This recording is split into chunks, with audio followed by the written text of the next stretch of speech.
মানুষের কাছে অ্যাভেলেবল সহজলভ্য করার জন্য কিন্তু এসেছে। আমরা কিন্তু সারা দেশেই ঘুরতেছি দেখার জন্য, প্র্যাকটিক্যালি শুনলে তো হবে না। প্র্যাকটিক্যালি কি করলে মানুষের কি সুবিধা হবে আমরা দেখার জন্য এসেছি।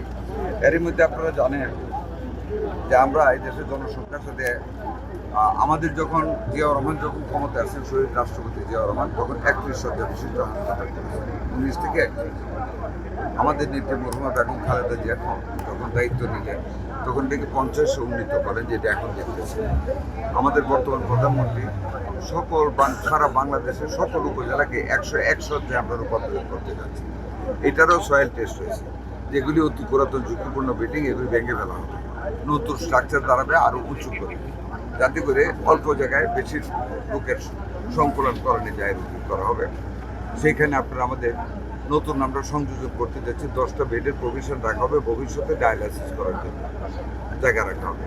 ফিজিওথেরাপি স্টার্ট করা হবে, একটা মহিলাদের জন্য একটা পুরুষদের জন্য আলাদা করে, প্যাথোলজি আলাদা করে সুন্দরভাবে মডার্ন মেশিন দিয়ে ওইটা করা হবে। পর্যাপ্ত পরিমাণ স্টাফ দেওয়া হবে। আমরা আরও 5,000 ডাক্তার নিয়োগ করতে যাচ্ছি। এর মধ্যে আমরা 1 লক্ষ স্বাস্থ্যকর্মী নিয়োগ করতে যাচ্ছি, যার মধ্যে 80,000 হবে মহিলার মধ্যে মিডওয়াইফার অ্যান্ড কেয়ার গিভার বেশি নেওয়া হবে, যাতে করে বেশিরভাগ নর্মাল ডেলিভারি করানো যায়। নর্মাল ডেলিভারি না করানোর কারণে সিজোরিয়ান হয় অনেক। সিজোরিয়ানের বাচ্চাদের প্রোটিনের অভাব হয়, কারণ মায়েরা শাল দুধ দেয় না। এটার জন্য আমরা বেশিরভাগ জোর দিব এটার উপর। ফ্যামিলি প্ল্যানিংয়ের কার্যক্রম সেপ্টেম্বরের এন্ড থেকে আপনাদেরও সহযোগিতা করতে হবে। আমরা সরবরাহ নিশ্চিত হতে যাচ্ছি।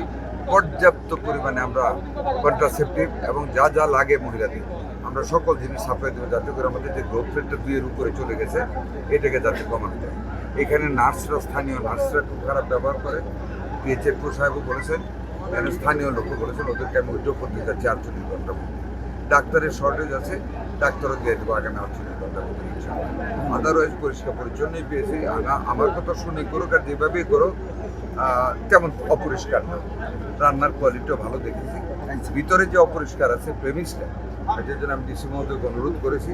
উনি ইউনোকে ইনস্ট্রাকশন দিয়েছেন ওনাদের কর্মী দিয়ে কালকে বা পরশু থেকে ভিতরের জায়গাটাকে পরিষ্কার করে দেবে। আর পরিচ্ছন্ন কর্মী যাতে বাড়ায় নেওয়া যায় এটা করা হবে। আরেকটা দাবি, এখানে খাওয়ার পানির অত্যন্ত অসুবিধে।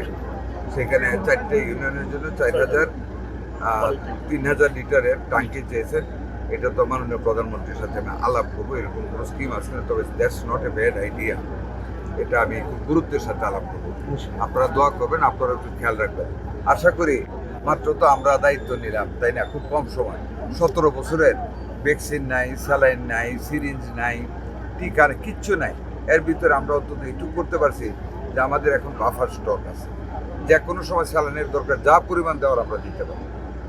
কত অব্যবস্থাপনা! এই যে মোড়লগঞ্জে দেখেন, লক্ষ কোটি টাকার ওষুধ মানে এক্সপায়ার্ড হয়ে পড়ে আছে, মানুষকে দেয় না।